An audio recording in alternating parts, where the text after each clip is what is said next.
Chapter 74. It was long Fore-Sewn. The floating dream avatar of Nighthawk answered Luna gruffly. "There's been a development since last night. It's bad news, I'm afraid." A surreal night sky of impossibly vivid stars which made up Luna's shared dreamscape. In every direction, stars were strewn against vast distance and black velvet, with only the 10 small suspended presences gathered under Luna's gaze. The 10 dream presences floating here in the starry expanse were the 8 night guards who had been sent to Griffinstone after the traitor ambassador, Screech who had stayed behind to head the guard in their absence, and Prey. Prey did not want to be here. Prey did not want to be doing this. Prey did not want anything to do with Luna's magic. What Prey had wanted was to be left alone on the train ride back after a long, horrible day to get some sleep. But rarely does life give you what you want. So because Luna hadn't bothered to keep her promise to stay out of his dreams, or she'd just forgotten, he'd been ripped from the safety of his own dream to this shared dreamscape against his will. But then, the weak have always suffered at the whims of the strong, and there are none stronger than an alicorn. "Just forget about me. I'm not important. Forget me, forget me, forget me." Prey tried to make his featureless presence in the dream even smaller so as to not draw the celestial construct of Luna's avatar's attention. "Speak, Captain Nighthawk! What is this foul news that thou speaks of?" The star constellation construct above them boomed, without booming. In the dream, the voice was loud, but also not, since it wasn't actually sound, just how they as the dreamers heard. "Vivid Edge and Bramble Weft have uncovered circumstantial evidence that Halflo may have been sent with orders to infiltrate the gemstone trade while he was in Canterlot." The dark, slightly blurry presence of Nighthawk swiftly answered his princess. "Thou art saying the traitorous knave mightest have been acting on the orders of the Low Kingdom while within our borders!" Luna's avatar checked, seemingly angered as the glittering nebula cloud which made up her mane twisted and roiled. "Precisely, your majesty." "How know ye this?" "That P.O. box address that Leica Soil and Shamrock were posting their reports to. It's inside the Griffinstone embassy. It took a day to verify, but it's definitely in the embassy." "And this Halflo is yet still now within the employ of his country, is he not?" Luna asked, vast star-speckled mane writhing more. "Yes. Gloom and Crimson were on stakeout and saw him entering the very same embassy." We see. Sergeant Gloom, show us all this scene if thou would." The mostly equine forms of Gloom and Crimson, who seemed to have been drifting closer towards Prey, emanated surprise. "Princess Luna? I'm sorry, I don't know what you mean." "We wish to view the scene from thy memory. 'Twill make everything much simpler for all." "As you say, princess, of course. But, how do I—" "'Tis simple, worry not. We shalt be doing all the required work, for we are Lady of Dreams and this is our domain. Merely think back on what thou saw. Picture it as clearly as thou canst. Yes, that is correct. Hold it fixed and resolute in thy mind." Suddenly the dreamscape wasn't a starry expanse of velvety night. Instead, they were on a building looking out from behind the perspective of someone's eyes. Gloom's eyes. The edges were fuzzy, details lost in the memory, but it was like looking at one of those color photos. Gloom was crouched low to a slanted roof. The roof seemed to be slate tiles, but Gloom's perspective wasn't focused on that. There were other squat, solidly built houses and bigger buildings all around him, though. A city. Griffinstone. The massive buildings and houses wound up the side of the mountain, vapor drifting from the chimneys in what must have been chilly air hung frozen in the snapshot of memory. All the roofs seemed to be angled into the mountain, which must have been tilted just so as to shed snow in a certain way, although there wasn't any yet in Gloom's memory. A formless mass of gray cloud blanketed the sky, and it was either dusk or dawn, but the lower light didn't affect the scene taken from Gloom's eyesight. Gloom had been looking at the large, official-looking structure across and further down the street. It was still squat and solidly built like the rest of the city so as to be able to endure the winters, but was still large and tall, for all it was compact. Prey saw in the displayed memory that all the windows on this building's upper floor looked either too small for a flying griffin to fit through, or were neatly barred. There were also flags flying outside of what was obviously the embassy building, and a tall watchtower stood inside the grounds to watch the skies. There were no stairs or ladders up to the watchtower, meaning you had to be a flyer and a griffin to use it. The whole embassy was surrounded by a circular outer wall topped with spikes, and a single gate staffed by a griffin guard in what was probably a warm cloak? Again, Gloom hadn't been looking specifically at that, so they only got a periphery sort of view of the guard. What Gloom was focusing on was the small group of griffins entering at the gate. 2 of them. One brown, one black, still in the attitude of landing outside to get checked in. Gloom's view was centered and focused on the glossy black feathered one, his head feathers a swept back streak of russet, the matching color of the tuft at the end of the griffin's tail and hindquarters splayed as he came into land. The griffin also had on an official-looking overcoat which was matched to the other griffins in the group, the Low Kingdom's crest on all of their backs and shoulders. Obviously, the black-feathered griffin was supposed to be half-low, and this was the embassy. Prey well knew this perspective. Not this actual scene, of course, but rather the perspective. He'd experienced it so many times before, after all, the feeling of viewing something as if from behind your own eyes. This is mind magic. Luna's casually abusing mind magic to pull out and display Gloom's memories. And no one's protesting. Because she's a princess. It was a bitter but unsurprising realization.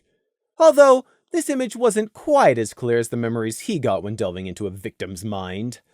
Luna's magic was only sharing with them the memory from one of Gloom's senses, sight.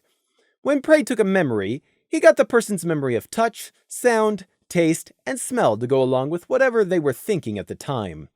For example, when he was viewing a memory, rather than seeing the signs of wind blowing the Low Kingdom's flags outside the embassy, he'd instead feel the sharp wind, smell the scent of baking bread it carried, and taste the brisk cold in the air. As long as the person had a memory of it, Prey could experience its second hoof. There were sounds of impressed surprise from everyone else in the shared dreamscape at the scope of Luna's magic. Your Majesty, this is amazing. Can anything be shared like this? With our assistance, and if the pony recalls the event clearly enough, then it is well within our power. We must congratulate you, though, Sergeant Gloom. This is an unusually clear retelling, Luna said, sounding proud. This is what you consider an accurate memory? Prey thought, noting all the missing details. He really didn't care, though. He just wanted out of here. The smudgy avatar of who was almost certainly Starry Wing spoke. I don't want to presume on you, Princess Luna, but could this be used to have multiple ponies study a scene or evidence from different angles? What might have been missed by one in the heat of the moment could well be spotted by many later. Nay, we fear not. This is a depiction from Gloom's memory only. Not only are most views not as detailed as the good sergeant's, but 'tis still only a memory. What he has not taken note of at the time, you will not see either. There was a puzzled sensation which went around the group. Not in words or sounds, but the feeling was somehow transmitted by all of them. Luna, the mistress of dreams, could hardly miss it. She elaborated. Take, for instance, the griffins surrounding the traitor Halflow. What dost thou notice about them? No, not thee, Gloom. Thou needs must remain focused or the scene will be lost. But every pony else, look! What dost thou see? The others finally took note of what Prey had already spotted as they tried studying the other griffins who had just landed with Halflow outside the embassy. When you tried to look, they were there, and they had color, but they lacked real-life details. While you could see they were griffins, with similar uniforms to Halflow's, the fine details, such as a head crest, or shorter wingspan, or what might have been a saddlebag, all of those details just didn't exist. However, it wasn't until you realized this and tried to really look that you noticed the lack. Before, it had just seemed normal and you didn't notice. Dream logic, Prey deduced. Dream logic mixed with the natural blurring of memory most people experience when looking back through their own memories. If they'd walked into a room and hadn't specifically noted a penny lying under a chair and had instead glossed over it, then in their memory there wouldn't be a penny at all. Oh, I see. I'm sorry for wasting your time, Princess. Starry Wing's floating avatar apologized. Nay, 'twas a good idea, and you are not the first to suggest it. Unfortunately, this is all that can be managed. The vast astral figure of Luna in the sky waved aside his apology. So, that's Halflo then, Screech said, glaring at the black-feathered griffin but without his avatar visibly actually having eyes. Beyond a doubt, yes, Starrywing said, seeming to have taken Screech's statement as a question. We got it confirmed from 2 different locals, one which my team approached covertly, and one which Captain Nighthawk talked to openly. So yes, that's Halflo. We're not taking any chances of grabbing the wrong griffin when we pull out. When dost thou think thou can? We do not wish to tarry any longer than expedient in the Griffin lands, Luna demanded, although she herself was still physically in Canterlot. That's the bad news. If it pleases you, your majesty, could Vivid Edge explain? She was the pony in the air at the time, Nighthawk requested. Of course! Lieutenant Vivid, what hast thou to tell us? Luna's vast avatar boomed down at them. Vivid Edge's silvery and ink-black mix of a body bowed, even though this was a dream. Princess Luna, I was the one to track him back to his abode, but he doesn't have a flat or a house. He and the other embassy workers all live in a compound below the castle. It's watched by guards at all hours, and all civilian traffic is banned within the compound. I couldn't even fly close at night without getting spotted. We do not like the thought of taking a pony in his own home, but this Halflo is a traitor and not a pony. Thou sayest it is not possible regardless. No, Princess. There's next to no chance of us pulling it off without the guards being alerted. The guard barracks are in the castle, and the castle is right above the compound on the mountainside. It literally looks down on the compound. I'm not even sure which room is Halflo's, since I couldn't get close. We feel it would be better to all see for ourselves, Vivid Edge. Please, hold the image in thy head as firmly as possible, and we shall do the rest. Of course, Princess. I'm ready. Abruptly, just like before, a new image was suddenly taking up all of Prey's vision. He nearly felt a moment of vertigo. Vivid had been in the air, but since it was an unmoving image, there was no sensation, and the feeling passed. The image was also somehow narrower, with less of it than seemed normal.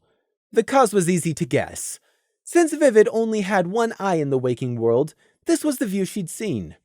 Regardless, Prey still immediately saw what Vivid meant about the compound being directly below the castle. The compound was rather like a curving long house, shaped like a huge U, with the main entrance in the basin of the U. The building was also enclosed by a high wall to keep out intruders, but that's not what was posing an issue to the night guards. This compound was quite literally the next building down the rugged highland mountainside from the gray stone castle. Prey could see flowing streaks of smudgy orange and yellow where the castle flew the Low Kingdom's flag every 10 hooves or so along the heavy stone ramparts. From where armored griffin guards stood atop these walls, they had a perfect view straight down onto the longhouse at all times, both night and day. The rest of the immediate city surroundings too, but especially the compound. There was no possible chance that a guard wouldn't either A, see their approach, or B, be alerted by them kidnapping Halflo even if they did manage to somehow sneak in, or C, immediately be in hot pursuit when they fled. Prey didn't want to be here, wherever here was in the dream realm, but that didn't mean he was incapable of working out 2 + 2. So no grabbing him at the embassy, and no grabbing him from the compound, which leaves... We are still trying to find out any other places in Griffinstone he may go. That's when we'll get our chance to strike. Also the most risky, but it's the best chance right now. He must have at least 1 day off a week, if nothing else, so every pony is working in shifts to have eyes on Halflo's location at all times, Nighthawk said. We see thy dilemma! What else is there? Time will be getting tight, I'm afraid. Our presence in the city won't go ignored forever. We're obviously not tourists, and claiming to be looking for work will only last so long. We're not part of the local pony population, and the Copper Coats seem to keep a close eye on foreign and suspicious ponies in Griffinstone. Nighthawk added with displeasure, Dream Avatar flicking one shadowy maybe wing. Prey was caught between feeling zero sympathy whatsoever and worry, since Crimson was one of those stuck in Griffinstone. And gloom too, to a lesser extent, Prey supposed. The memory being projected by Vivid Edge flickered and was suddenly replaced by that of 2 Griffin guards in light armor. Vivid's avatar jerked. I apologize. I thought of the Copper Coats and lost focus for a moment. Nay! Stay focused on this new memory! We wish to see! Thou refers to Copper Coats, this being the Griffin Guards? Luna asked. Yes, your majesty. The guards are called Copper Coats by every pony in Griffinstone. Overall, the Copper Coats seem to be trusted and liked. They're very active within Griffinstone, and patrol the skies frequently too, Vivid answered, inky outline shining silver for a moment. Probably embarrassment at her perceived failure to hold one image fixed in her thoughts. Not that it was important, but even here in a dream where your subconscious helps shape your appearance, Vivid only had the impression of one eye star. It must have truly happened a long time ago for the change to be so deeply self-internalized. Distractedly, Prey studied the image of the 2 Griffin guards which was being forced upon him. He'd been trying to unobtrusively draw closer to Gloom and Crimson's presences. The Griffins looked like most Griffins. Yellow-hooked beaks, fierce piercing eyes, sharp foretalons, and on the male Griffin an impressive spiked feathered ruff, a small mane really, while she had a smoother lay to her plumage. Their armor was just light chainmail over a gambeson, an open helmet, and leg guards, but it was the short coppery-colored cloaks which hung over one shoulder which obviously gave the guard their nickname. These 2 Copper Coats hadn't been armed when Vivid had seen them, but you probably didn't have as much a need for a weapon when you were born one, with talons, claws, and a tearing beak. As nice as it was to have more information about what the local guard looked like, looking at these 2 random Copper Coats wasn't actually useful. They were trying to work out a plan to snatch Halflow, a plan which didn't feature Griffin guards in it at all, unless you counted avoiding them. Because by the sound of it, the Copper Coats were a decently effective guard force, thus it was foolish to make any plan which involved coming up against them. It was time to move on. Thou canst not simply find part-time employment to use as cover until the opportunity to take the trader presents itself, Luna inquired. Not easily. Sorry, princess. Or dusk pony amulet disguises. They don't work well when in flight. Most jobs willing to even consider employing foreign Pegasi definitely expect you to fly on the job. All Griffins can, after all. And nighttime work when no pony can see the discrepancies is even harder to find. Nighthawk's gruff growl sounded unhappy over their joint failure to even be able to find a local job. He probably felt it shouldn't be so hard for undercover night guards to achieve something which sounded so simple in theory. Prey continued subtly drawing closer to Gloom and Crimson's floating dream presences, and hoping Luna wouldn't care. If he got a chance to speak with Crimson, then at least this whole terrifyingly awful dream invasion experience would have one point of merit. Aside from Crimson, Nighthawk added, making Prey freeze as the attention all shifted towards Crimson. He doesn't have to wear a dust pony amulet, so he's the only one of us who could get a job undercover. Crimson's dream avatar was much like the rest of the Thestrals, a smoky, starry equine shape that alternated between sharp and smudgy. The only real difference was, a bit ironically, that Crimson's had a bit of a red hint to it. That, and where one of the feathers would be on his right wing, there was a particularly bright star. But as everyone turned to him, Crimson floated a bit straighter. If that is what the mission requires to maintain our cover, I will do so. That is well. But what have thee and thy sergeant been doing throughout this undertaking? Thy work has always been exemplary, as it is unexpected.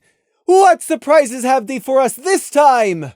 Luna's vast dream body asked from the heavens.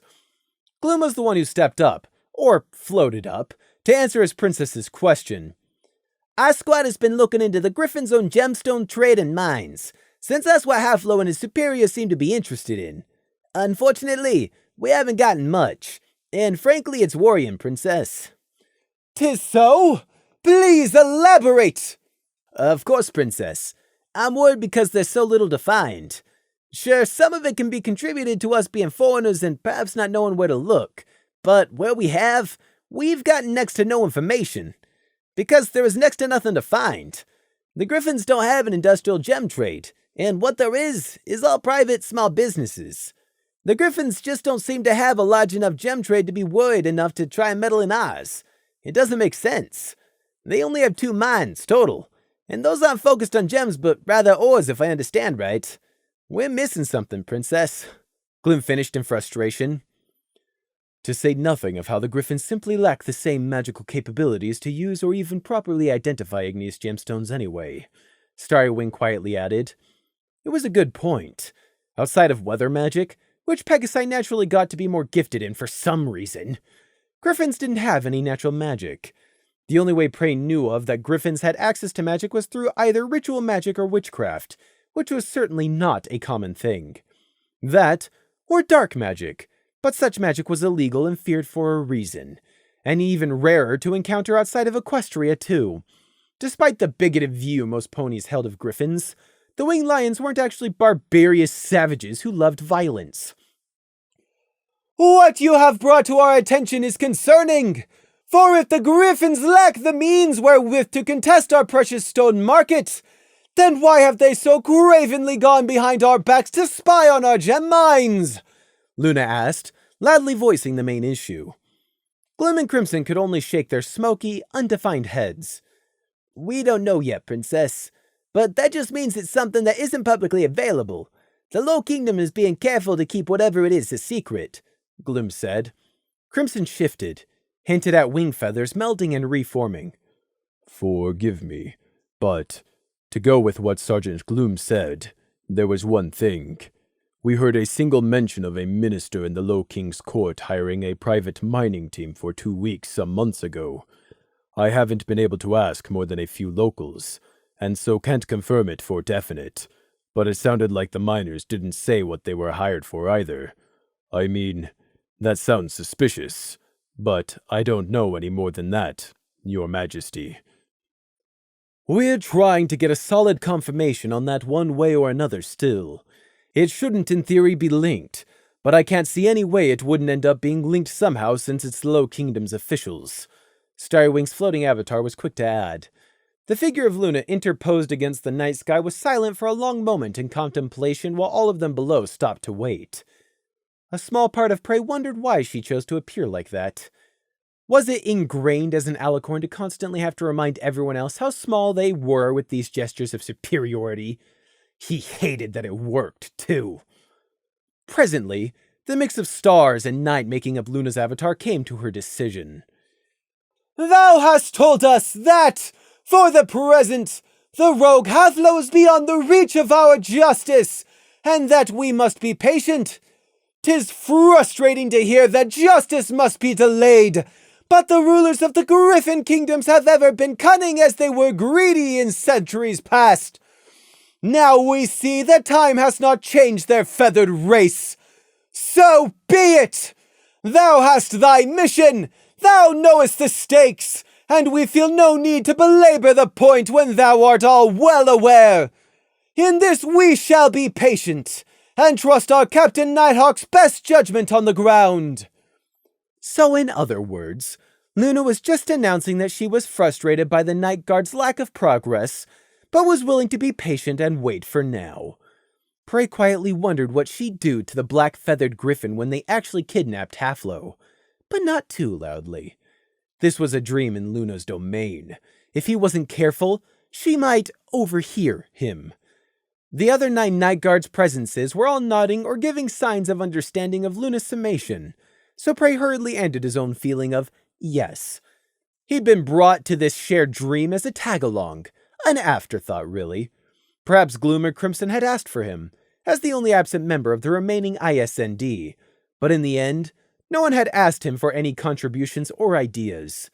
He'd been snatched from his own mind and forcibly brought here to do exactly nothing. Prey, Pray, where are you? Prey jumped. Crimson was calling him, smoky head turning to cast about the dreamscape. So he hadn't been forgotten after all. Yes, I'm still here. Prey sent back, trying to focus on making the message private, so that only Crimson could hear it. He didn't know if it was working or not. He hurriedly turned his attention to the night guards and Luna. They didn't seem to be interested in him, but he shifted to draw closer to Crimson. Why don't you have a body, Pray? Crimson asked, sounding puzzled. I'm not certain. Maybe just because I'm me. Prey answered in what he hoped was a private communication. Or maybe because I don't want to be here and was trying to hide my presence from Luna. Can you make one? An avatar like Princess Luna said, I mean. Crimson asked. I don't know how. Look, I don't know how much time we have before she cuts off the shared dream. Quickly, are you and Gloom all right? I've caught a cold, but otherwise we're fine. Although I won't deny that this mission isn't without danger. We can't afford to get caught. Crimson answered, smoky red dream wings rising in what was probably a fatalistic shrug. Prey would have bitten his lip if he had them in this dream. He couldn't do anything physically to help Gloom and Crimson. They were many miles apart. All he could do was worry, and he was finding out how much he disliked the feeling. I guess... just try to stay out of the Griffin Guard sight. They can't catch you if they don't know you're there. Prey said, the advice feeling very inadequate. But what more could he offer?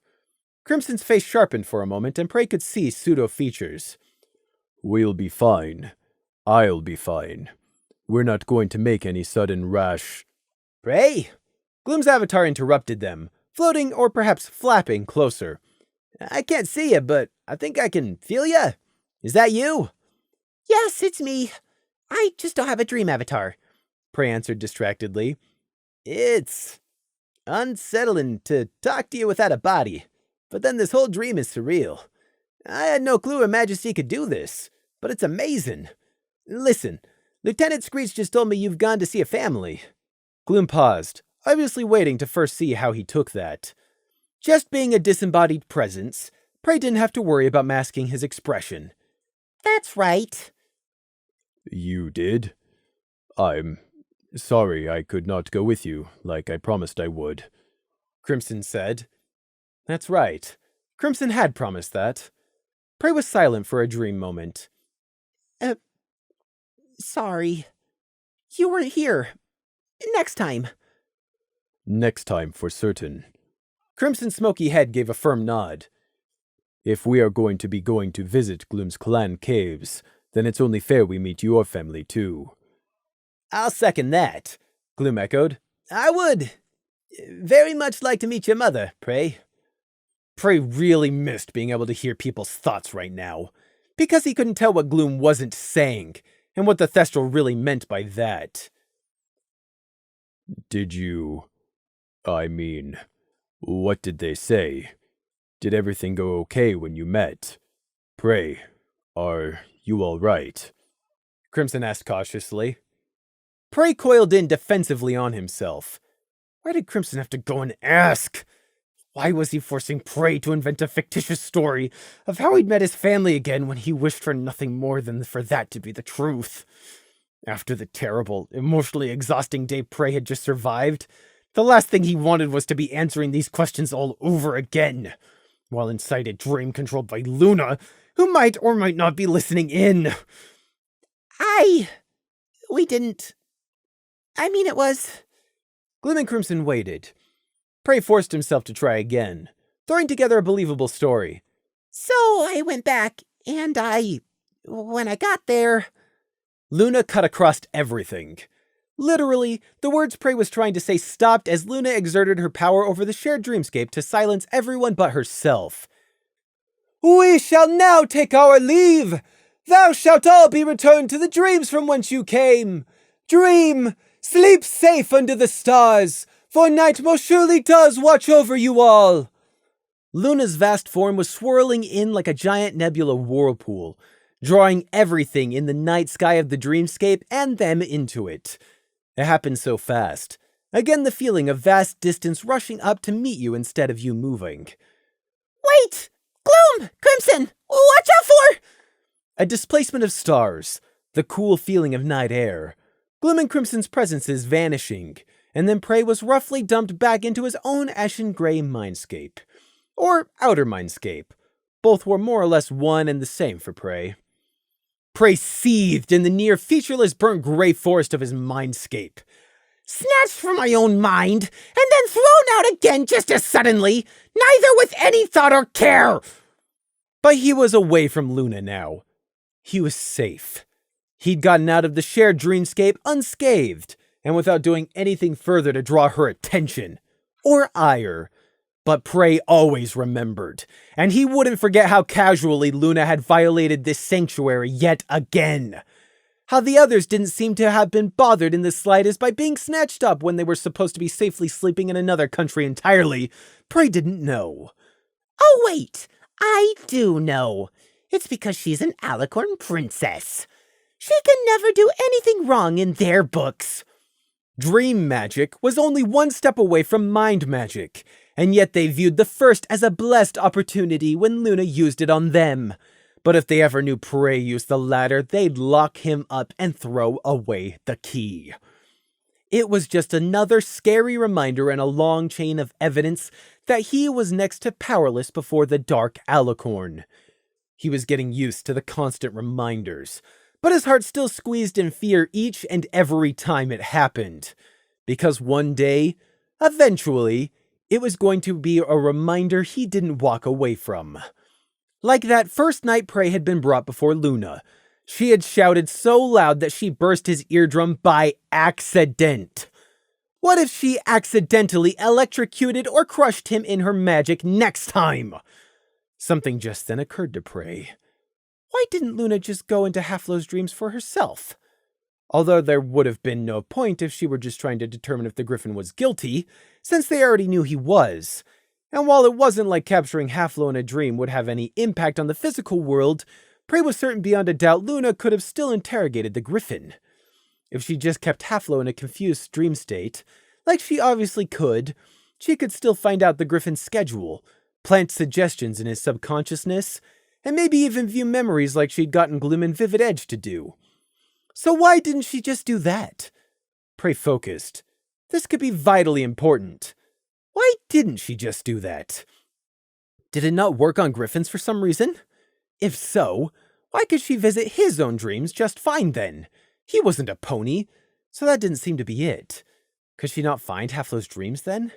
It didn't seem to be distance, since she could reach Nighthawk and the others in Griffonia just fine. Or maybe there actually was a distance factor, and Luna could only touch the dreams of people she already knew. Did she need some way to pick through all the sleeping consciousness to identify the right one? Perhaps that far out, she needed to have met them in real life.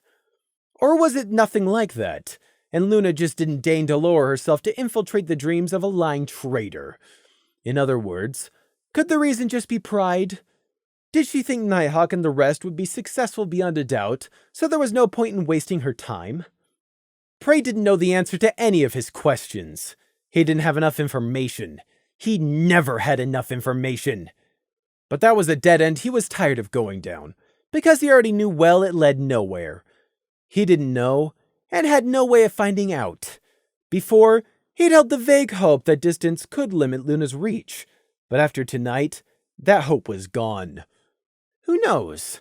Perhaps his guess about Luna having needed to have met the person in real life to be able to touch their dreams beyond a certain distance was even right. Unfortunately, that didn't help him one bit. So I'm out of ideas again. Aside from building a dream-blocking runic array, which I won't have any way of stress testing until the next time Luna decides she wants to trample into my mind.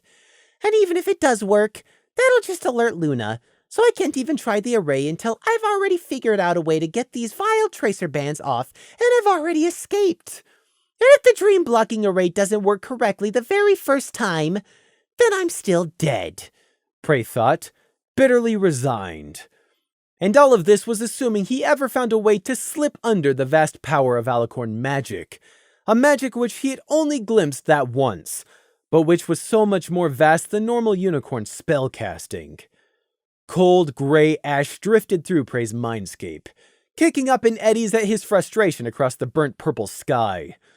The burnt charcoal stubs of old trees poked through the heavy ash layer, just like his past failures, and there they squatted, dead, unresponsive, and to never grow anew. Round and round in the burning maze I go, and where the rat will end up, no one knows. No! Prey stopped himself before he could simply spiral. Prey was a new person. Even if only one thing had changed after yesterday, he was still a new person. He wanted to do better. He was going to be better. Look for the silver lining. At least I know more than I did before this. He had more information now. Even if it was only to expand upon what he didn't know, at least he now knew what he didn't know. That was worth something. Prey mentally sighed, floating in the gray ash of his outer mindscape. Today had been a horrible day, but it had also been a necessary day. As a result, he'd finally crossed one of the big things off his list. That was also worth something. One day, I'll be free. Not today, not tomorrow, not even the next. But one day, someday. Freedom. The wish to one day be free. Prey had crossed one of the things off his list, leaving him that tiny bit closer to his goal. Everything has a price, though. Freedom to choose your path in life also means the freedom to suffer the consequences of those choices. If you make bad decisions, you'll get bad results. Many people, especially ponies, preach about the wonders of harmony and freedom. But what they mean when they say free also means free from consequences for my actions. That's like wanting to poke the Hydra and not get eaten for it. While you are free to make your own choices, you are also free to suffer the consequences. An equal and opposite reaction. Nevertheless, ponies always seem so surprised when their choices catch up with them. Perhaps because at the time they honestly thought there wouldn't be a consequence. Or they thought that the consequences had already happened. Or that they'd be small. Or maybe they genuinely believed they were doing something good so nothing bad could possibly come of it. And yes, sometimes it was because they thought they could get away with it. Sometimes the consequences take years to come around. Sometimes it's much more immediate. Prey had finally crossed out number 3 on his list. One task closer to freedom, much like in that story of the 12 labors of Hercules. However, it wasn't just tasks on the list. There were also names waiting to be crossed off. It was over 20 hours riding aboard various trains to get back to the mountainside city of Canterlot. And that wasn't even counting the time you needed to spend waiting around at the stations, which steadily increased in size as you traveled away from the border and back into the heart of pony-tamed lands. But who said you had to spend all 20 hours traveling straight back? While Screech at his post back in the night guard may have been waiting for their wayward lamb's return, there was nothing physically stopping Prey and Lemon from taking a little detour after exiting at one station. It was just a quick break, since they were almost back to Canterlot anyway. Indeed, if you continued straight on from here, you only needed another hour on a train to reach the Golden Capital. Correspondingly, the busy train station was bustling this close to the capital. More trains were pulling in and leaving in chuffs of steam and deafening whistles all the time. Newspaper stands crying their next issues for all to hear. The scent of hay.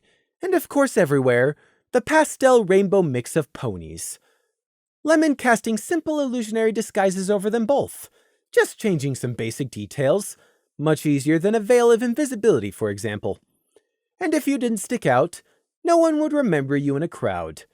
Certainly, no one would be remembering the sunflower yellow mare in the floppy sun hat and her young white foal, who disembarked onto the busy platform. It was afternoon, verging on evening, and shortly the chill of dusk would start to approach in earnest. For now, it was merely presently cool in the busy train station. Prey was going to be sticking around long enough to experience the change in temperature himself today. For a long moment, Prey considered just getting back on the train and continuing on back to Canterlot. He couldn't run from his alicorn-enforced responsibilities, and he'd already done so much over the course of these 3 days off, and what with Luna's sudden nighttime visit, he was still a little spooked. Get back on the train. continue on, put this off for another time. In the end, it wasn't Prey who actually made the decision. It was the train conductor, going along the carriages and shutting the doors as the train whistle shrieked. The cheery conductor with his funny hat and ticket puncher would forever be none the wiser as to the decision he'd enabled that day. The white filly and yellow mare turned and trotted off into the crowd. The stallion slept in a rather plain bed, in a rather plain room. There really wasn't anything eye-catching in the room. There were just 2 framed pictures on the wall, but everything else was almost militarily bare. The sparseness didn't fit the sleeper, even in the dark. The stallion woke without moving. He went from sleep to near perfect awareness in a moment. Something's wrong. He hurled himself upright, the bed covers ripped off. His horn sparked, reaching out to bend prestigious magical force to his will. Flare and blind! It didn't work. Blinding white light failed to fill the room. His magic flailed about, venting formlessly as it was unable to shape into a spell matrix. The feeling of wrongness gripped the stallion's chest and his horn throbbed in pain. Inhibitor ring! He dived off the bed in a roll, seeking for any cover even as his hooves flashed up to his horn to try and drag the ring off, to see if it was one of the types which could be non-magically removed. But his hooves encountered no foreign loop of metal in the dark. What? But then, how? He rolled upright in a single bound, braced to attack. He heard a scuffle, some pony jerking backwards from his sudden leap. Somagrinka! He scared me! Some pony cursed, a filly, or just high-pitched. In the corner! Hit her first! Get in close! Eliminate the disadvantage of having no magic! He ducked and charged forwards across the distance. It was only 5 yards. The red flash of magic, some type of spell. A wall hit him in the chest, right in the center mass out of nowhere. Thump! He was on the floor, ears ringing. He'd been caught mid-breath, and now he was struggling to refill his lungs. His chest and face hurt, and he thought that was the dark ceiling above him. But for that second, he honestly couldn't tell. Trained instinct took over. He reached for his magic again, forgetting for an instant in his disorientation. Shield first, then go on the attack! His horn throbbed in a flash of pain again as all his magic went awry, refusing to be shaped and remaining as inert mana. Red flash, whack! He was blasted again. He brought up his forelegs to guard his head, the pain from the hit still yet to register. Quick! Again! Red light flashed viciously across his room. The stallion lost his air again to the force of the blow. He gasped, lungs empty. The wall was pressing into his back. He'd been driven all the way back across the floorboards. He kept his legs raised to protect his head. He was hurting now. His chest and barrel were filling up with a numbing fire. The beaten stallion tried to spring upright, tried to barrel through the pain and attack again. But instead his body betrayed him and just wheezed loudly. His lungs still hadn't recovered from spasming, and he didn't have enough air. The nightmare, take it! Not now! But in that second, struggling for air, he couldn't get up. The enchanted crystal light set into the ceiling abruptly flicked on. It was blinding for those few seconds, until his eyes adjusted. There, in the corner of his plain room. His attacker was a unicorn mare, pink, wearing a traveling cloak, heretically curved and sharp horn glowing with that red light and ready to cast whatever that attack spell had been again. The stallion furiously met her eyes, glaring right back into those focused orbs of narrowed indigo without backing down an inch. Then he noticed she had some pony else with her. No, not a pony. A foal. No, not even a foal. A young sheep. A white-wooled lamb. Big blue eyes staring at him. And what was that ribbon held ready in her hoof? What? The little lamb kept staring fixedly at him even as she lowered her ribbon-wielding hoof. Well, I wasn't quite ready to wake you up yet, but no plan ever works perfectly, I guess, she mumbled. But the unblinking stare of her soft blue eyes at a second look really didn't match that softness at all. Hello! It's been a while. You probably don't remember me, Captain Valor. Captain Valor. Of course, Prey hadn't forgotten about him. Prey never forgave, and he never forgot. So here they were, in the second of Valor's 2 private residences. One house here, and one in Canterlot. Both had been a pain to track down. But Captain Nighthawk had some really interesting things in that oh-so-very secure magical safe in his office that was only supposed to open to someone wearing a magically attuned captain rank badge. One such interesting thing inside the Night Captain's safe, a high-ranking officers and officials directory. This house really didn't look like it belonged to a captain of the Solar Guard, Celestia's elite force, when viewed from the outside. That was probably the point. It was just one plain house on a street of other houses, although there had been 2 powerful magical defense enchantments laid on the entrance into the house, which weren't the sort an average pony citizen was supposed to have access to. The problem with magical defenses was that if you knew they were there, and also knew what you were doing, it was possible to subvert their power and drain them into nothing, or sometimes bypass them outright. Prey very much did know what he was doing. Pony magic was powerful and instant. Runes were slow, but inevitable. And now here he was, standing in Valor's own pristine bedroom which smelled faintly of wild mint, and staring at the hated unicorn where he lay crumpled against the wall. Valor wasn't defeated, though. The fire was burning strong in his eyes. He was merely getting his breath back. The stallion was an example of peak fitness, as proved by Lemon needing 3 blasts to put him down even temporarily. His legs were nearly as thickly corded with muscle as a strong earth pony's were, and Valor's stature was just as large as one's too. Didn't do you much good, did it? It's not so funny when you're the one facing unicorn without magic of your own, Prey internally sneered. He, Prey, the runt, was the one still standing while Valor lay wheezing on the freshly polished floorboards. It pleased Prey. No questions? No, how did you get in here? Or, who are you? Prey cheerily asked into the silence. Valor just kept glaring darkly, face all but stone. Prey knew the stallion was just waiting for Lemon's attention to falter so he could attack again. Too bad. He'd had his chance when he'd woken up unexpected just now, before Lemon and Prey could take their positions. Lemon was now ready. Valor wouldn't be getting a second chance. Prey slowly began retying the silk ribbon behind his ear, now that it wouldn't be needed. No. You are wondering who we are, though. I can tell. Valor's face remained carved from stone as he took deep, even breaths. Who cares? Criminals and scum are the same everywhere in Equestria. Well, I'm going to tell you who we are anyways. And no, not because I'm stupid enough to monologue, Prey said, still tying his ribbon back on. No, I'm going to tell you because I need to confirm something. See, I could have just cut your throat without ever waking you up. But I need to test something. I need to see, when confronted with me face to face for an extended period of time, whether you start to remember anything. I encountered Sunshine a while ago, you know, one of your precious Solar Guard, and he made me nervous. So here I am. Do you remember me yet, Valor? Even a little bit? What in Celestia's name is this crazy filly on about? Why's the mayor letting her do all the talking? She's the real threat here, if I can just take her out.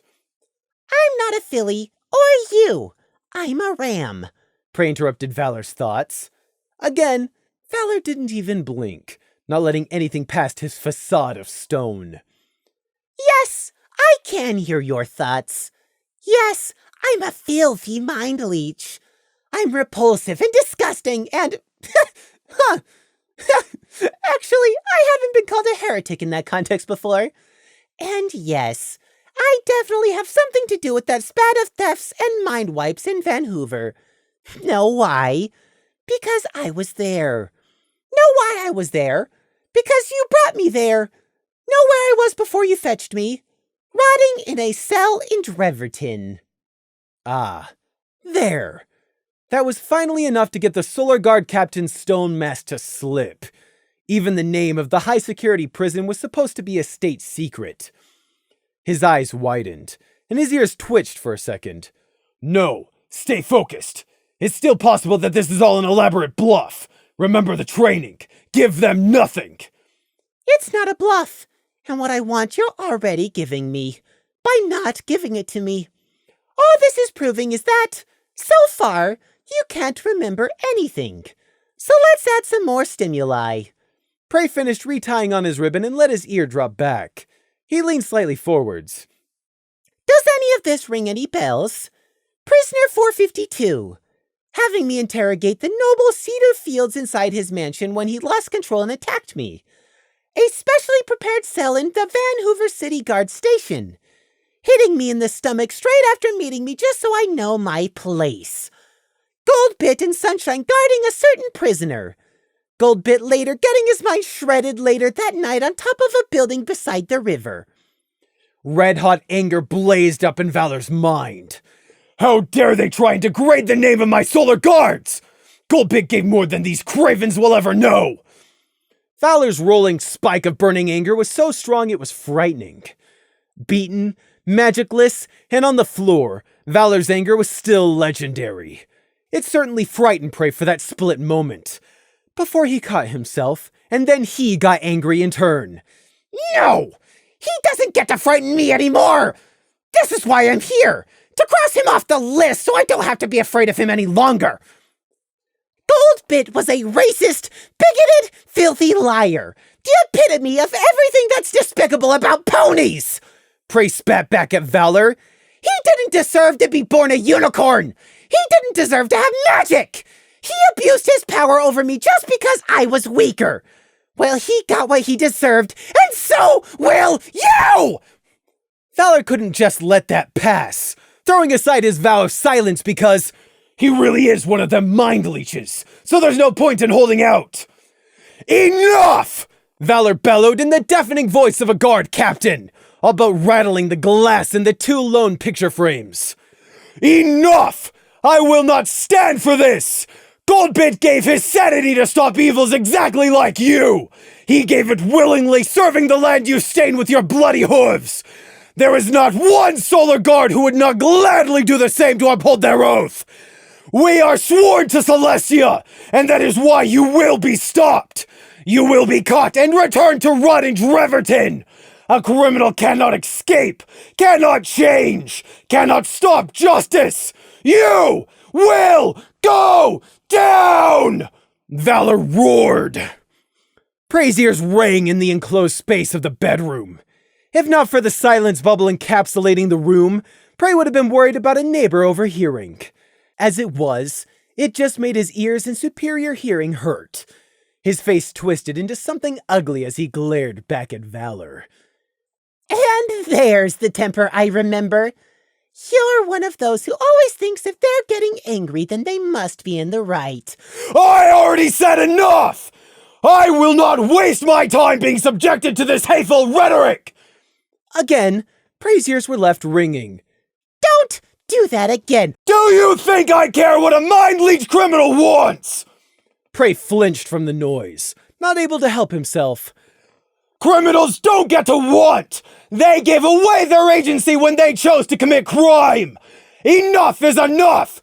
I am not afraid of you, criminal! And I never will be! There is no higher calling for a Solar Guard than to give his life for his princess! So be done with this and stop wasting my time! This was not going how Prey had wanted. He didn't really know what he had wanted, but this wasn't it. He barely noticed the audible grinding of Lemon Pink's teeth next to him. Her own cold hate of the Solar Guard captain for his role in her own downfall all but lost on Prey. They were both here this night for revenge. But Prey could only feel the bitter burning of his own hate, not Lemon's, just like she only felt hers. Staring into the face of the unicorn who had been at the start of all this, Prey couldn't. He just couldn't. Valor was glaring back with that infuriating, self-righteous pride. And as Prey saw the stallion's complete certainness in his own righteousness, the lamb just couldn't. Valor didn't regret a single thing. Even now, when the tables had been turned, and he was the one overpowered just like he had overpowered Prey, he wasn't afraid like Prey had been. All Valor felt was contempt for him. Contempt for him, Prey. Even now, Valor didn't believe himself to be defeated. Valor had been taken off guard and beaten, but there was no defeat in his posture or handsome face. Even as he mocked them and demanded they kill him, Valor believed good would triumph over evil, and that they were the evil. Valor saw himself as a martyr. Prey hated that. He hated Valor's arrogance. The unicorn was the sun-wolf worshipping zealot, and Prey hated it. You blind, deluded! Of all the arrogance! Prey broke off as his voice went into a high-pitched warble without him meaning to. Damn this stupid runt voice! His voice break was so at odds with the situation that even Valor was too nonplussed for a single moment to try to interrupt again. Not supposed to what? Prey made himself breathe and get the words out. People like you think everything's black and white! If it's not good, then it must be evil! Well, it's not! Oh, get over yourself and stop lying! Valor bellowed over Prey again. Harmony is made of honesty, not lying and mind-raping traitors who— Valor launched himself forwards mid-sentence, trying to catch them off guard, springing off the floorboards in a dead gallop. Now! The captain had been trying to not think about this moment to prevent them catching on, attacking on the spur of the moment. Except, he only thought he decided in that split second. Prey and Lemon's whole beings were focused in this moment, and there had still been that half a moment between deciding to attack and attacking. If it was an instinctive reaction, like lashing out in defense, it would have worked. But deciding to attack was still a conscious decision on Valor's part, so it was still something Prey could hear. Prey swift jerked in a slash. Lemon cast, magic overpowered by the electric choker. As she could cast faster than Valor could close the distance. The stallion's legs went out from under him as the spell hit him below his center of gravity. Again! Prey ordered as Valor went to rise up. Lemon fired another red blast of stunning magic into Valor. Crack! Again! Crack! Again! Crack! Again! Prey ordered for the last time as Valor finally stopped attempting to rise up. Prey heard from the pained buzz of the captain's thoughts that he'd given up on a straight, frontal attack. There was blood coming out of Valor's nostrils, one of the blasts having caught him right in the face. Prey and Lemon coldly watched Valor as he turned his head, contemptuously licking the blood off his upper lip and spat. Still, there was no defeat in Valor's eyes, just angry defiance. How like the criminal scum they are, falling back on force to subdue any pony who stands up to them. Prey gritted his teeth and continued from where he'd been interrupted. Well, it's not black and white. That's all you believe in, because that's all your precious Celestia— Princess Celestia! Prey could scarcely believe the unicorn had interrupted to correct him even now. Again! Prey growled. Gladly. Crack! Valor jerked, but he didn't make a sound. It was like beating on a stubborn fence post. Either you beat it until it broke and was left useless, or you gave up and it won. The Sun Wolf is not my ruler, Prey stressed, matching Valor's contempt with his own. She's never done anything for me. Ever. Her precious harmony is reserved only for her little ponies. Everyone else is a second-class nobody. Everything about your foul country is all about you ponies! Your magic, your cutie marks, your farms, your cities! You hate and fear anything which doesn't obey all your rules! It's always your way, or no way! It's all, obey our version of harmony or be destroyed! You all think it's good versus bad, and that it's impossible for anyone but ponies to know what good is! Valor's lips curled, handsome face distorted by utter disgust and his bleeding nose. Pathetic. I've heard this 100 times from 100 criminals. They all try to justify the evil crimes. Prey jabbed a trembling hoof at the glowering Valor. His chest felt hot and filled with cold fire. There you go again! You don't even consider that you might be wrong because you've been so brainwashed into believing you're the embodiment of righteousness, and that everyone who doesn't agree is evil. All you stupidly believe in are the extremes of good and evil! do horrible things, and that there's no one bad who can't regret and want to do good. As if. False regret does not make up for your evil, and you will be caught and stopped. A criminal does not change, and good will always win in the end. No, you're not even listening! Do you even listen to yourself, for that matter? Can you hear your own hypocrisy? And you're still not even listening! Prey broke off in helpless aggravation. He glared long and hard at Valor. While next to him, Lemon did the same, her stance leaning her forwards, Sharphorn lowered for a better casting angle, just waiting for the other unicorn to try again. Because Valor would try again, and again, and again, and again. Because good would always win. Good must always win. And because he, Valor, was good, he would never give up. Prey fell quiet, working his jaw and breathing hard. Across the small divide of empty floorboards, both sides glared at their opposites. That's it then, isn't it? Prey said simply. No matter what I say, you'll never ever even listen. Because I'm the one saying it. Prayswift twitched up towards his ribbon, but he caught himself. Your ideological dogma is opposed to everything that doesn't completely agree with it. It's your key belief, upon which everything else is founded with circular reasoning. You're one of them. Prayswift reached up again for his ribbon, a nervous twitch, and he had to divert it to stroking down the back of his ear as he spoke. Everyone holds a deepest belief, that one thing they believe before all others, and that shapes how they view the world. It's the same everywhere, in every village, every town, every city. Everyone has that one belief. And you know, most of them believe the exact same damned thing. Prey got his voice to return to calm, the repetitive, familiar motion helping. He wasn't angry about this bit, because it was the truth. Everyone believes in what they think is the truth. When you get down to it, when you really get down to it, most people like you, no, not like you, Valor, people far better than you. People believe in the old fight of good and evil, except it's even simpler than even that. They believe it's actually light versus dark. Ha! That's why ponies hated Luna, their own goddess, so much. They hated her because Celestia existed. Because they decided two sisters must be opposites. Because one symbolized the light, and the other the dark. Day and night. The inside of Prey's mouth twitched up in a single moment of amusement, but it was fleeting and already past. Everyone believes in the oldest battle of all. Light against the dark. Fire against the night. Some people believe that the dark is winning. Some believe it's the light. Unbidden, Lemon contemptuously made as if she was carelessly balancing something across the flat of her hoof, adding her silent agreement to Prey's words. Some believe that they're two sides of the same coin.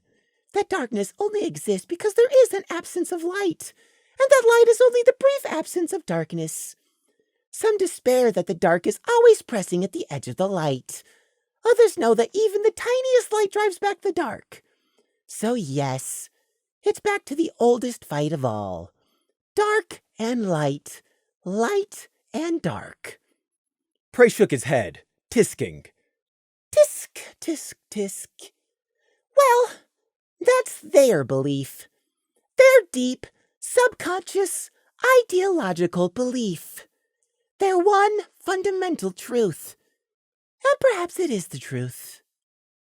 But their truth is still wrong. I reject their truth, because it's not my truth. And I know what I believe. I believe that beneath everything, it's much simpler than that. Before the old fight, before light and dark, there is one thing which everyone forgets. Beyond the deepest, darkest, emptiest ocean depths, there was first hunger. Good versus evil, or rather, light versus the dark. All of that? No. Just Hunger. You're mad, Valor stated firmly in disdain. But there was a certain watchfulness in his eyes now as he looked at Prey, and no longer just at Lemon Pink. How insightful of you, Captain! Prey choked on a spluttering laugh. You correctly said madness, and not crazy or insane. Madness is the dangerous one. Prey abruptly sobered. Madness is catching. Did anyone ever warn you? And I could do it, you know. One touch. Just one touch and you'd be gone. That's all it would take.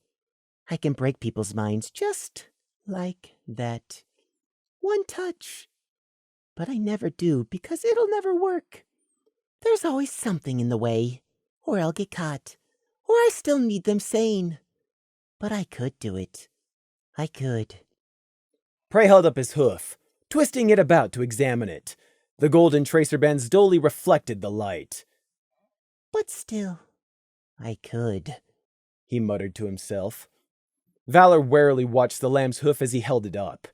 Surreptitiously, the captain was tensing his muscles up, getting ready to attack again even though it was going to end the same way. Because even if it was a hopeless effort, Valor wasn't about to just lie there and let it happen. He might break, but he'd never bend. Prey shook his head. But no, you're the Solar Guard captain. Your death will be a cause of frantic investigation. There are going to be unicorns scanning the house, the area, following up on every single person you've met in the last month. Everything. Your death will be of completely natural causes. Valor couldn't help it. He had to ask. What are you blathering about, Mind Leech? You got drunk and left a candle burning beside your bed, Prey explained simply. Who knew Captain Valor of the Solar Guard had a secret drinking habit? All those bottles in the pantry will clearly show a long-time habit, as will the empty bottles in the trash. Of course, they'll be picking this all out from the chart embers of the house, but I'm sure they'll put two and two together. In fact, those defense and alarm enchantments you have on this house will make it even better, since that'll help prove it really wasn't an attack from the outside, but a mistake from the inside. Prey paused. Unless, that is, you can convince me not to follow through. And it'll have to be a good argument. A really, really good one. Prey couldn't help how churlish his next words came out. Despised them for making himself sound like a childish victim. But the words also wanted to get out. To be said. To accuse the Solar Captain who didn't care. You hurt me. You took my freedom. I want to kill you. I do. I really do. I so do. But the point of this whole trip was to change myself to become... But that's none of your damn business. So talk fast, Valor. I'll give you a chance. Convince me why I shouldn't kill you. You think I fear death? I will never betray my oath to a filthy criminal! My faith is in Celestia and none other! And if you kill me, then I go to my death a martyr! I made the choice to forever choose the harder right, rather than the easier wrong! I will not compromise for something as low and filthy as you! Valor shouted back at him without a moment's hesitation. My name is Prey. Not criminal, not mind leech, and not prisoner 452. It's Prey. Say it. Say my name. Valor looked down at Prey, despite him being the one prone on the floor. He spoke with clipped disdain dripping from every word as he drew it out. Your name is criminal! Your life is criminal! Your existence is criminal! You are a criminal! I'm not asking much. Say my name. You're Valor. I'm Prey. Easy. See? Say it. Criminal, Valor repeated. This is your chance. I hate you. But I'm going to be a better person. I promised. So just do it. It isn't hard. I'm giving you a chance. Why is that so damned hard to understand? Criminal! Even for a chance to save his own life when it's offered to him, he spits in my eye. Prey seethed, but it was a cold, empty sort of anger now. It was hard to so hotly hate someone who was already dead. Anger turns to resentful disappointment. Revenge leaves you unfulfilled, and you're left forever unsatisfied with the outcome, always imagining what justice you might have rendered if done differently. You didn't have much of a chance of convincing me anyway, Prey admitted. I was already almost sure. But after Rushweed and remembering Firestrike, so similar to you. And yet, for some reason, I still offered you a chance. I don't know why I wasted my time. Prey walked backwards without looking away from Valor until he was beside the bedside table.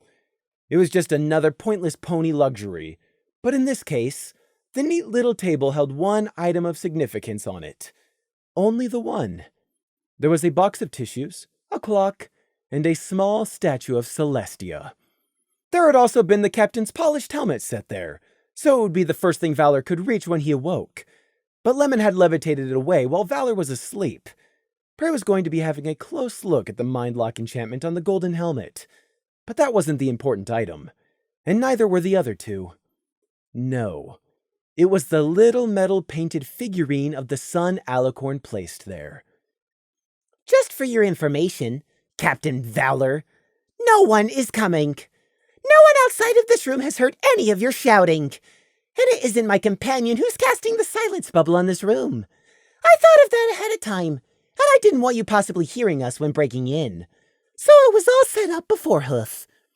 Prey reached up and lifted off the figurine of the hated Sun Wolf, turning it in his grip so it faced Valor. I don't suppose you remember when you put this here, do you? No, you don't, I see. You don't remember me even after I've done everything to jog your memory, so you wouldn't have realized this was on either. Perfect. That means it works perfectly if you, as a filthy unicorn trained against dark magic, couldn't even notice your own fixation. Valor's eyes fixed on the little statue that Prey was holding, and then his face went still as he worked out what Prey meant. I don't remember where that came from. Of course you don't remember. And of course you'd never think to suspect a replica of your beloved goddess, would you? Prey mocked, trying to reclaim some of the vicious pleasure he'd been able to feel only moments ago before it had all faded in the knowledge of Valor's impending death. The allure of the light is so bright and wonderful that the fish never suspects that there might be an angler's jaws in the dark. You've had this set in your house every hour of every day for half a month, and never noticed a thing wrong. And guess what? Every time you used your unfair magic to solve every little problem in your life, it was slowly attuning itself to your magic. You exposed yourself for so long that when tonight came, all that magic, all your control, all that power you were born with, it meant nothing. Valor surged forward to attack again for the fourth time, just like Prey knew he would. The stallion would never go quietly, especially not when Prey and Lemon meant to kill him. He could have tried to run, make a break for the open door, but that was not in the mindset of a solar guard.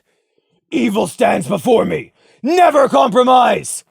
But Valor failed again, just like Prey had known he would. It hadn't been in doubt. To go from a prone position to standing, to accelerate from standing to running, and then to run across the distance, even for a stallion in his prime and pushed to the limit by adrenaline and desperation, all of that took longer than magic. It wasn't usually power, but actually distance and space which was magic's biggest advantage in a fight. It was both close range and long range, both defensive and offensive. It was like a loaded crossbow. As long as you had the time to aim and fire, a crossbow would beat a sword every time.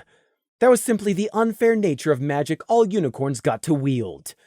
Valor had only just gotten his barrel off the floorboards, yet again rising in a lunge he meant to turn into a flying charge, when Lemon let loose with another red blast from her horn. A crossbow versus a sword. If it was loaded, and you could aim and fire in time, you would always win. And with the electrite choker and Lemon's own focused discipline, she was definitely loaded and ready.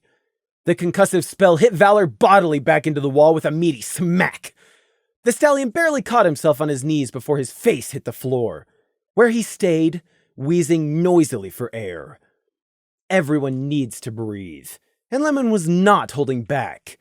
Against a lesser pony, excepting an earth pony, such repeated magical strikes would have rendered them unconscious with cracked or broken ribs. Lemon wasn't holding back, but she also couldn't hit much harder than she already was, not with only non-lethal concussive strike-based spells. The rune choker was helping her out, but Lemon's skill had always lain in more precise and focused spells. A needle-thin force lance to go through flesh, deceiving illusion spells, and mind-altering magic. And simplest of all was her telekinesis. A levitated dagger, no matter how crude, was a deadly force multiplier, and only a fool would overlook the simplicity telekinesis reliably offered. But Valor needed to be alive to die in the coming fire. Prey didn't know how quickly the fire brigade and weather teams would get here when the time came, and if there was enough of Valor's body left to be examined, he needed to be absolutely clear what he had died from and when. Already this had moved from revenge to the drudgery of a chore in Prey's heart. He was so disappointed and angry that it had gone like this. But now it was too late, and all that was left was cleaning up and covering his tracks. He looked down at the golden Celestia figurine in his hooves, turning it back over so it faced him again. It wasn't actual gold, of course. It just looked like it. He scowled at it. Lemon? He addressed her without looking up. Yes, Prey. Prey took a long breath. I do not torture for the sake of torture.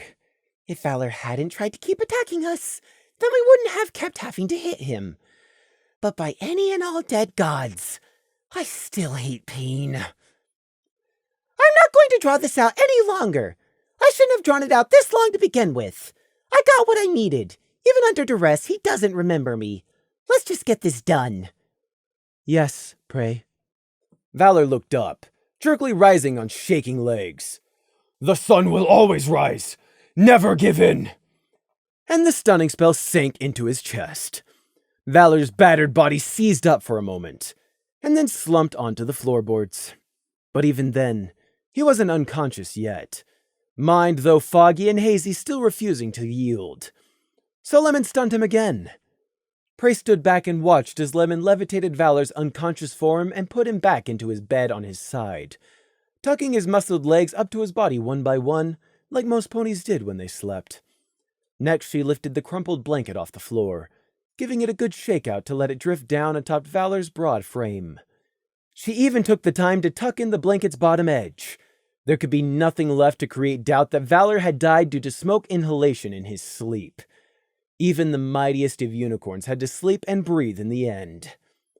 All it takes is 1 or 2 breaths. Go get the beer bottles and put them in the cool box, Lemon. Then fetch me a candle and get the rest of Valor's house set up, Prey said quietly.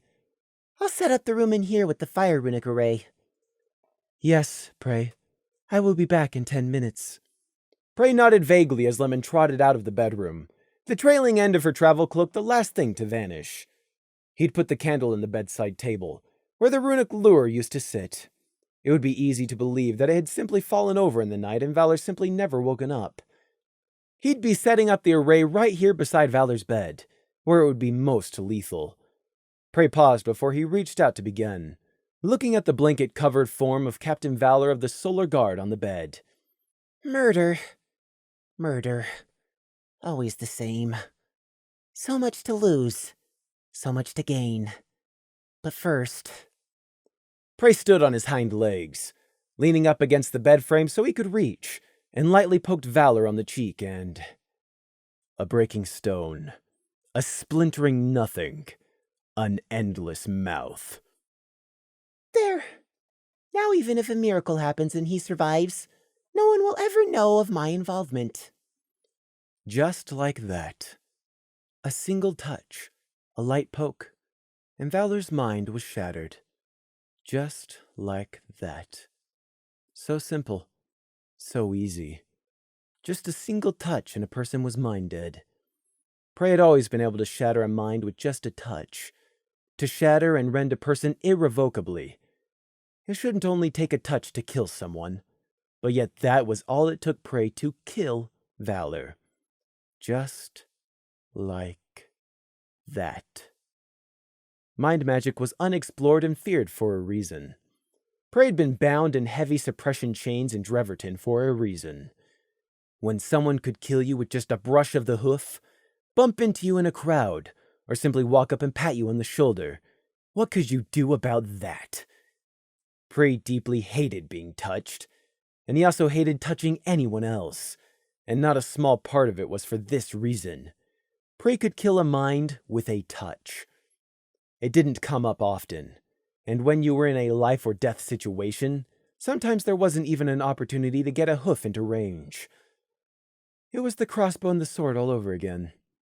Prey was a runt lamb, and even excluding unicorns, everyone was bigger, stronger, faster, and with longer reach than him. And against a burning building, a falling boulder, an undead scarecrow, what use was it anyway? But Prey could still kill with a touch. Just like that. He hadn't done it in over 57 years, not since before Dreverton's cell. But that didn't mean he couldn't. Prey idly twisted the dull golden band on his foreleg as he dropped back onto all fours. And just like that, indeed. There was nothing further to do here, just ensuring that the Death of Valor went through how it was supposed to. The simple runic array would go off sometime early in the morning at about 4 o'clock, which was at least 3 hours after the train would deliver Prey back to Canterlot. He'd keep the train ticket to prove it, just in case. Actually, I'd better leave Valor's helmet behind too. Though I'll most certainly notice it's missing if I bring it along to study that mindlock enchantment. Oh well, another time, Prey thought, getting to work laying down the runes. Killing someone really was this simple, and this hard. Prey spared a glance for the 3 framed pictures on the wall. They were the only decoration Valor used to have in this room. Everything else was a severe military, uniform gray. The 3 photos were hung in a triangle formation. The largest picture at the top, exactly where it belonged, was one of Celestia on her golden throne. It was the first and last thing Valor would have seen every day, and Prey bet the captain's second house held a duplicate of the same picture again. The other 2 pictures were of normal, mortal ponies. The one was a group lineup of a whole unit of solar guards, dressed in their famous armor, saluting the photographer, but the last photo was a bit more nebulous. It showed a smaller, more normal-looking group of ponies, dressed up in suits and dresses for the camera, but not otherwise in a uniform. There were 8 figures total in this photo. 2 married couples side by side, one pair with 2 teenage children, and the other pair with 1. And in the middle of the 2 families was an older stallion who very much had the position of an obvious uncle. Prey recognized 3 of the faces. The single child standing straight and proud was Valor, and obviously the mare and stallion behind him were his parents. The second face Prey only knew because of how often it was shown in the Financial Times and other Canterlot newspapers. The tall unicorn uncle with an iron gray coat and eyes was Triton Fell, scion of the noble house widely acknowledged as the wealthiest in Equestria. So Valor's uncle was Triton Fell, huh? No wonder Valor got the position of captain of the Solar Guard then. It took talent, yes, but to have the opportunity to develop that talent, there was nothing like money, power, and connections. And then the last face Prey recognized when he looked closer was actually one of 2 children of the second family. If a stranger had seen this photo, they'd probably look twice too. The second family, although obviously rich by their clothing, only one of them was a unicorn, a similar iron gray fur color to Triton Fell's own. But the rest of the family, the wife and the 2 children, were earth ponies. And despite the photo being over a decade old, probably closer to 2, Prey recognized the green earth pony Colt, because he'd been looking into the stallion recently. That was Big Fields, the leader of the crop holders, and the election winner. That was what nearly everyone knew him for. He was also the son of May Fields, the daughter of Green Fields, who had been the earth pony landlord who had owned all the farms of the villagers of Rushweed 60 years ago. And Green Fields was the one who had bled the villagers dry in rent, and then abandoned the village and fled into the pony lands of Equestria when the border guard ordered the villagers to leave their land so they didn't have to keep protecting them against the resistance. Traitors! both the border guard and Greenfields. The guards had ordered the villagers to leave, without supplies or escort, with just the vague promise of, if you get over the Long Ridge and into Equestria, then you'll be fine. Leave? On the orders of a pony guard force who they hated every bit as much as the Resistance? With no guarantees or supplies, and before the harvest? Some choice that was. Leave and most likely starve to death, or stay on their farms and keep going as they had. It hadn't really been a choice at all. At least if they stayed, then they wouldn't starve. So they had stayed, and the border guard had abandoned their village, and when the Resistance came and burnt it to the ground as a taunt to the border guard, to test if their new Captain Firestrike really meant what he had said, they'd sat back and done nothing. But before that, before the burning, Greenfields had taken his family, packed up his property, and fled. If it weren't for his tariffs and rent, if it weren't for that, then maybe the village would have had enough money and food to have considered making the trip instead. It would have been giving in, surrendering to be ground yet again under the hooves of ponies. And although Prey knew it likely wouldn't have changed the stubborn and hardened villagers' minds, at least they would have had the choice.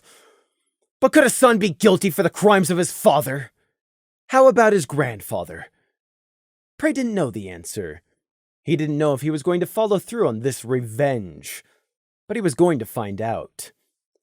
Bigfields, son of Mayfields, daughter of Greenfields. Maybe I'll do it. Maybe I won't. Either way, I know where I'm posting the lure totem to next. When it was done, and the helmet returned to the bedside table and the candle lit, Prey and Lemon retraced their steps through the house and left under the cover of an illusionary veil, exactly like they had arrived. Prey relocked the door, and then they returned to the station to catch the late-night train back to Canterlot. The few runes he'd left behind were only on wooden floorboards, and would burn up, and a unicorn's magical signature, like Lemon's, only lingered for a little while. No fuss, no bother, no evidence. And there it should have ended. Captain Valor Fallstar had been crossed off of the list, so that should have been that. But it wasn't. The station platform still had a decent few ponies on it for this time of night, also waiting to catch the late-night train to Canterlot. It was scheduled to pull into the station in 5 minutes. Lemon had her illusionary disguise of a sunflower yellow mare on, along with a sun hat, and was currently looking in the saddlebags to get out her ticket. Prey was staring blankly out across the dark train tracks, mechanically smoothing out the fur down his ears. The sound of Lemon breathing in suddenly snapped Prey sharply back to reality. It was the sort of sudden, instant focus you gave whether you wanted to or not when you heard the ice crack. He didn't turn in case the sudden problem was that they were being watched. What? Prey muttered without moving his lips. Prey, I found... It was just like this already, Lemon said, shifting the saddlebag. Prey turned to look. Now that he knew it wasn't an external threat Lemon had spotted, he squinted in the lantern light. Selenia's pincushion. The roughly stitched rag ball sat at the top of the saddlebag's contents. Outwardly, it looked drab, or even ugly. It hadn't been there in the bag before. Prey stared at it, a nasty sinking feeling in his stomach. The rag ball had 3 pins stuck into it, pushed in up to their heads, and the 4th sticking out. 4 pins? There were only 3 last time! Where did that one come from? Wait! That's mine! That 4th pin was actually a sewing needle. That old, dulled one Prey had found in the remains of Gossamer's once and only home. That belonged to Prey! It wasn't part of the raggedy pincushion! It didn't fit! It didn't even match up with the other 3! It was a sewing needle, not a damned clothespin! But somehow, the pincushion was sitting here in front of him, and it had assimilated the needle as if it were a 4th pin. "Give that back!" Prey exclaimed, heedless that he was talking to an inanimate object. That sewing needle was his, a memento, a reminder, a token, not part of the cloth artifact. Of course, nothing happened. Prey grabbed at the needle, aiming to yank it out. He clenched his cleft hoof around the silver of old metal and pulled. He wasn't pulling. Prey tried to pull, but his leg wasn't pulling. His muscles weren't obeying him. He tried to use his other hoof to push the pincushion off the needle instead. It didn't work! Why weren't his legs obeying him? How? There's nothing affecting my mind. I know! So how? Pull it out with your aura! Prey ordered Lemon. Lemon focused on the needle, her horn sparkling silver. Are you trying? Prey asked. There was no corresponding silvery glow around the needle. I can't grab it. I know I can, but I also can't, Lemon said in frustration. Don't try and pull it out. Just try taking hold of it instead, Prey told her, staring intently at the pincushion. Lemon's silver aura appeared around the needle just fine. Now try pulling. Prey broke off as the telekinetic aura immediately winked out. Let me guess. You can't. The moment before you start, you can't, Prey stated, not surprised in the slightest. No, Prey, Lemon answered. The both warily looked at the pincushion, both remembering what it had once done. Prey licked his lips. Those 3 pins were used to make a magical wish of sorts, but they were all used up and the thieves didn't seem to know how to charge it back up. But now it's gone and assimilated a sewing needle. Does it matter it's not a pin? Is this another wish? Or something else? I think it happened in Valor's house. I didn't see it in my saddlebags before, Lemon said, continuing to add to their observation. But we don't know exactly when, or how, or why, or what it means. Does it require a life? Or is it specifically destroying someone's mind? Was it getting revenge? Did the needle only work because I prized it so highly? Prey scowled, not liking the possible implications, but equally disliking how little they knew. This thing almost got me killed once. And the way it worked, it's magic. A ripped hole in the world. Prey shivered like icy slime was being trailed down his neck. He couldn't help it. He shut away the memories and locked them away. Now was not the time. Especially not at night. The pincushion sat there, ugly made and inoffensive. Just a thing. And what a terrifying thing it could represent. Prey didn't know what he had been going to do with the old sewing needle, a reminder of the farm. Find somewhere safe to hide it down in the crystal cavern, probably. But now it wasn't his choice any longer. That was mine, Prey silently told the pincushion. But the hard truth was, people could still steal from him. The train track started to hum. 5 minutes were up. Prey could only shake his head in helpless frustration. There's nothing to be done for now. There's nothing we can do. Put it back in the bag and we'll return it to the crystal lair first thing. I don't like it, and I certainly don't trust it, he grated, standing as the train pulled into the station. He had murdered yet another person this night, but it wasn't that which Prey sat and worried over on the return train trip back.